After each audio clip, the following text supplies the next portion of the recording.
On Sunday, the National Cathedral in D.C. tolled its morning bell once for every 1,000 coronavirus deaths in our country, officially marking the grim milestone of 200,000 souls lost.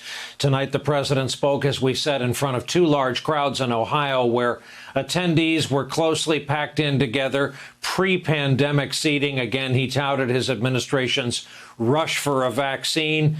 Signs of Trump's October vaccine surprise, at least the possibility of it, are alarming scientists. Kaiser Health News reports, quote, a growing number of prominent health leaders say they fear that Trump will take matters into his own hands, running roughshod over the usual regulatory process. We are so happy to have with us again Dr. Nahid Bhadelia, an infectious disease physician, medical director of the Special Pathogens Unit at Boston University School of Medicine.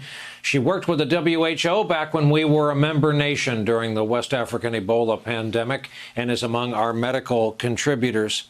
So, Doctor, perhaps in the September air today, you detected the whiff of autocracy. When the CDC statement came out over the weekend, those of us who read it, and a good number of people reacted on social media as if to say, okay, this makes sense. It's aerosolized. They've learned more, so they're tweaking the guidance. The guidance has gone away. Who are we left to believe in a pandemic if we've now diminished the believability of the CDC?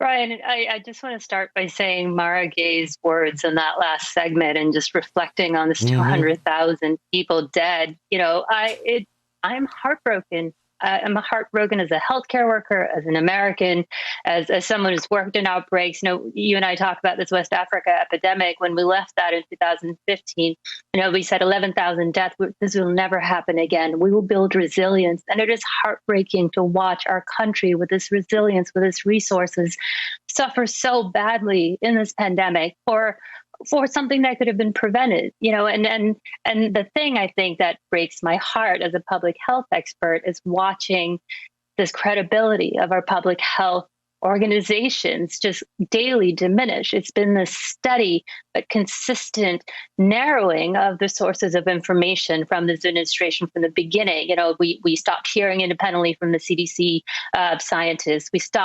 We started having those COVID task force meetings.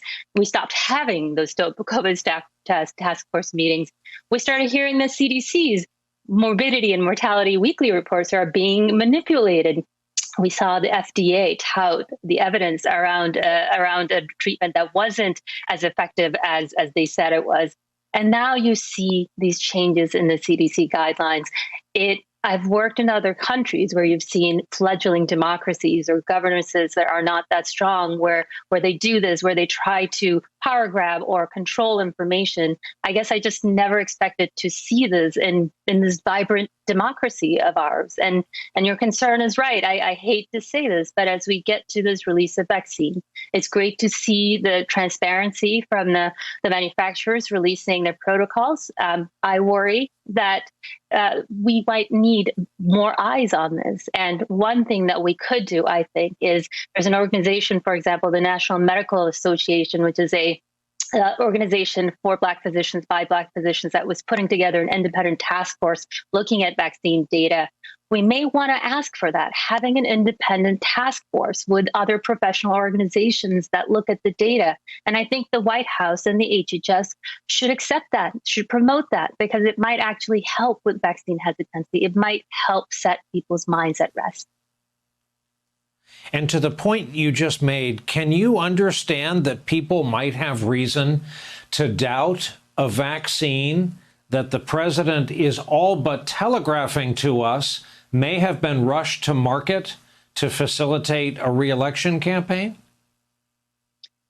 I think we just have to see what happened the night before the RNC, when you saw the FDA sort of come out with convalescent plasma, you know, touting this as this miracle treatment, which is not. We've had access to it. We haven't seen it sort of change the field. It's been incrementally helpful. So yes, it does make you wonder. It makes me wonder. It makes many wonder. There is there is a likelihood potentially that we might have a vaccine.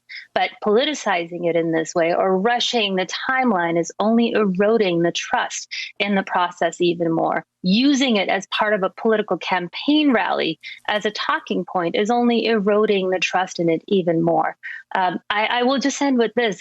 200,000 dead. I don't remember seeing a statement marking or reflecting this from the White House or the president or any member of the COVID-19 task force. Maybe I missed it, but we're grieving as a country, and I haven't seen that from the very people who are responsible for this response.